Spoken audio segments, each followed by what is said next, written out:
एक बार सब लोग जोर से नारा लगाएंगे, कांग्रेस पार्टी, कांग्रेस पार्टी।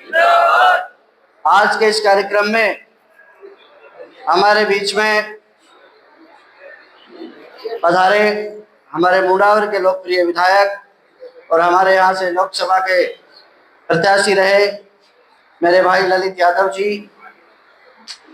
आप सबको लगातार आपके बीच में आते रहते हैं। हमारे पीसीसी से हमारे प्रभारी भाई भीम पटेल जी, जिले से प्रभारी आदरणीय रोहितास जी, आप सबके लाडले प्रत्याशी जिनकी अध्यक्षता में आज एक कार्यक्रम हो रहा है, हमारे यहाँ से प्रत्याशी रहे भाई इमरान खान जी, हमारे इस तिजारा नगर पालिका के चेयरमैन सम्मानीय जब्बू राम जी, ब्लॉक के अध्यक्ष सम्मानीय धर्मपाल जी, यहाँ के शहर के मंडल अध्यक्ष भाई ईश्वर जी, हमारे पीसीसी के मेंबर शिवचरण जी, कृषि उपज मंडी के चेयरमैन रहे भाई सरजीत जी, जिला पार्षद भाई मंगत राम जी, हमारे 360 के चौधरी साहब इलियास जी, यहाँ पर उपस्थित सारे सम्मानित है, हमारे प्रकाश जी है, जयपाल जी है, भाई सरपंच साहब है, सुमरदीन जी है, सभी सम्मानित मंच सामने बैठे बुजुर्गों, नौजवान साथियों, सभी वक्ताओं ने आपके बीच में अपनी बात रखी और ये सही है। देश की जनता इस बात को स्वीकार कर चुकी है, देश की जनता ने इस बात को मान लिया है कि वास्तव में जो चीजें चल रही है देश में, जो हालात आज बने हुए हैं, बाबा साहेब के जो बनाए हुए संविधान के हिसाब से एक मजबूत जो लोकतंत्र हमारा देश होता था, आज उस लोकतंत्र की धज्जियां उड़ाई जा रही है। चुने हुए प्रतिनिधियों को सरकार जबरदस्ती हटा रही है और आज सबने देखा, पूरे हिंदुस्तान ने देखा, चंडीगढ़ में जब मेयर का चुनाव हुआ उसमें किस तरीके से जबरदस्ती वहां से जो चुनाव अधिकारी, निर्वाचन अधिकारी से सिग्नेचर करा के जबरदस्ती वहां भारतीय जनता पार्टी का चेयरमैन बनाया गया और बाद में कोर्ट से जब निर्णय हुआ, दोबारा जब वहां पर मतदान हुआ तो वो प्रत्याशी वहां से हटाए और विपक्ष का वहां पर चेयरमैन बनाया। तो ये सारे जो वाकये हुए हैं, आए दिन ईडी का दुरुपयोग हो रहा है, आए दिन आपके सामने सीबीआई का दुरुपयोग हो रहा है। अभी थोड़ी देर पहले हमारे युवा साथी कह रहे थे किस तरीके से मीडिया को भी दबाया, डराया, धमकाया गया, जिसकी वजह से वो भी आज दबाव में नहीं बोल पा रहा है। ये जो सारी चीजें हो रही है, उसके साथ साथ एक बड़ी घटना देश में हुई है। राहुल गांधी जी ने प्रेस कॉन्फ्रेंस करके अभी पूरे देश को बताया कि किस तरीके से भारतीय जनता पार्टी के लोगों ने वोट चोरी करके सरकार बनाने का काम किया, चुनी हुई सरकारों को गिराया, कर्नाटक में गिराया, मध्य प्रदेश में गिराया, आप सबने देखा वो पूरा वाकया।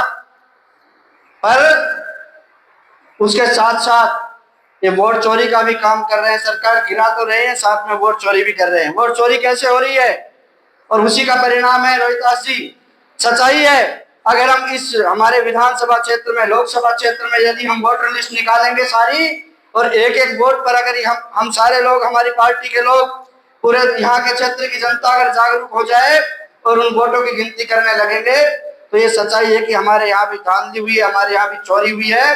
नहीं तो आज ललित भाई हमारे यहाँ पर आज लोकसभा में सांसद होते और इमरान भाई हमारे विधायक होते। उस समय चर्चा चली थी चुनाव के समय में, कोई कह रहा था सही है, कोई कह रहा था गलत है, पर जब ये आंकड़े आए तो सच्चाई सबके सामने आ गई। हमारे भिवाड़ी में मल्टी स्टोरी फ्लैट बने हुए हैं, लोगों को समझ में नहीं आ रहा हो क्या रहा है। वहां पर एक एक फ्लैट में 50-50, 100-100 वोट, जो वहां हुआ है वो यहाँ भी हुआ है। इस तरह की चर्चा चुनाव में थी, हमको भी लगा पता नहीं सही है गलत है, पर आज ये उजागर हो गई है कि यहाँ पर भी हमारे यहाँ वोट चोरी हुई है, इसकी जांच भी होनी चाहिए। इसकी जांच के लिए हम सब लोग मिलकर उन सब लिस्टों को निकालेंगे और आने वाले समय में इसके लिए हम क्या कर सकते हैं, इस वोट चोरी को कैसे रोक सकते हैं, सारे संकल्प लेकर आज हम यहाँ से जाए। साथियों, ये बड़ी बात है, आदमी का मन होता है, ये वोट का अधिकार हम सबको मिला है और आदमी का जहाँ मन हो, जो पार्टी, जो व्यक्ति अच्छा लगे वहां वो अपने मन से वोट डाले, पर उसकी वोट जबरदस्ती डलती है, ये गलत बात है। आपके यहाँ पर भी अभी पिछले दिनों बात चल रही थी, यहाँ भी बहुत सारी कॉलोनियों में, सेक्टरों में एक एक कमरे में 50-50, 100-100 वोट जुड़ी हुई है। तो आपको लगता है एक कमरे में 50 आदमी रह सकते हैं क्या? एक कमरे में कहीं 50 आदमी रह सकते हैं? ये सारी धांधली सब जगह हिंदुस्तान में इस तरह के इन्होंने काम किया हुआ है। ये इन्होंने प्लानिंग की हुई है। जिस सीट पे लगता है कि यहाँ पर मार्जिन कम रहेगा, उन सब सीटों को चिन्हित करके पहले सर्वे करवाते हैं। सर्वे के बाद उन सीटों को चिन्हित करके उन सीटों पे शहरी वोटरों में, गांव में तो आपस में झड़े बने हुए थे, कोई किसी को नहीं डालने देता दूसरी वोट, पर ये जहां पर ऐसी सीटें होती वहां शहरी एरिया में जाके और वहां इस तरह फर्जी वोट जोड़कर, फर्जी वोट बनाकर बहुत सारी सीटें ऐसी हमारे राजस्थान में भी और लोकसभा में बहुत सारी सीटें थी जो बहुत कम मार्जिन से हारी है। उन सब सीटों पर इसी तरह चोरी करके जनप्रतिनिधियों को चुना गया और उन लोगों से इन्होंने सरकार बनाने का काम किया है। साथियों, आप सबको ध्यान है, 2 साल पूरे होने को जा रहे हैं। आज आप एक बात मैं आपसे कहना चाहूंगा, भरतपुर में मुझे प्रभारी लगाया, मैं 2-3 दिन वहां भी था। भरतपुर से हमारे मुख्यमंत्री आते हैं, वहां से गृह राज्य मंत्री आते हैं। आए दिन के हालात क्या है भरतपुर के आप देख रहे हो, आए दिन अखबार की फ्रंट न्यूज रहती है। तो मैं आपको ये कहना चाहूंगा, आपसे निवेदन करना चाहूंगा, आप 2 साल में आप सबने देख लिया 2 साल में सरकार ने क्या काम किया है। पूरे राजस्थान की जनता त्राहिमाम कर रही है, पूरे राजस्थान की जनता परेशान है। और आप एक बार, आपके कोई साथी, यार, दोस्त, कोई पड़ोसी भारतीय जनता पार्टी का कार्यकर्ता है, उससे जाकर एक बार पूछना कि भाई ईमानदारी से तेरे दिल पे हाथ रख के बता दे कि वास्तव में सरकार में काम हो रहे हैं क्या। वो अभी आपको रोता ही मिलेगा, भाई किसी को बताना तो मत, पर परेशान हम भी बहुत है। हालात ये है, आपको गर्व होना चाहिए क्या कांग्रेस पार्टी के कार्यकर्ता है। आपके कार्यकाल में राजस्थान में ऐतिहासिक काम हुए, पिछली सरकार में ऐतिहासिक, राजस्थान के मुख्यमंत्री जी ने ऐतिहासिक सौगातें यहाँ पर दी। तो मैं आप सबसे यही निवेदन करता हूँ, लोगों के बीच में जाइए, आह्वान करिए, लोगों को बताइए। आज बड़े शर्म की बात है, हमारे यहाँ मुख्यमंत्री जी का दौरा होता है और यहाँ पर बड़े नेता सारे मंच पर कह रहे हैं कि साहब स्टेडियम का उद्घाटन करना है, साहब हॉस्पिटल का उद्घाटन करना है, कॉलेज का उद्घाटन करना है। अरे बड़े बनाए के उद्घाटन कर दोगे, संविधान ने आपको पावर दी है, पर कुछ करके भी तो दिखाओ मेरे भाई। आज तक इस तिजारा में ईंट नहीं लगी है, आप सबने देख लिया। मैं आप सबसे निवेदन करता हूँ, जनता के बीच में जाके इस बातों को रखो और एक एक बूथ पे सब लोग आज प्रण लेके जाए कि मेरे बूथ पे चोरी नहीं होने दूंगा, मेरे आसपास के बूथ पे चोरी नहीं होने दूंगा। हमारी विधानसभा में कहीं भी चोरी हो रही है वोटों की, उस चोरी को हम रोकने का काम करेंगे।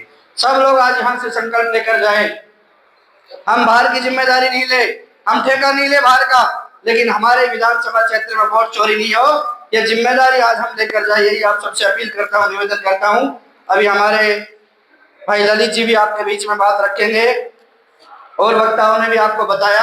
आप सब लोग इतनी बड़ी संख्या में आए, इसी तरीके से इस हस्ताक्षर अभियान को सफल बनाने का काम करें। भाई ललित जी और हमारे प्रभारी महोदय, आप तीनों को हम विश्वास दिलाते हैं कि सब टीम मिलके तिजारा विधानसभा से, ललित भाई, तिजारा विधानसभा से हम कोशिश करेंगे मुंडावर से तिजारा हस्ताक्षर हो, हम सब लोग मिलकर प्रयास करेंगे तिजारा विधानसभा अलवर जिले में टॉप पर रहे। आप आए हो, आपका मान सम्मान रहेगा और हम सब लोग मिलकर ज्यादा से ज्यादा हस्ताक्षर ही नहीं कराएंगे, अगले चुनाव में वोट चोरी रोकने का काम भी करेंगे। धन्यवाद। जय हिंद, जय भारत। बहुत बहुत शुक्रिया।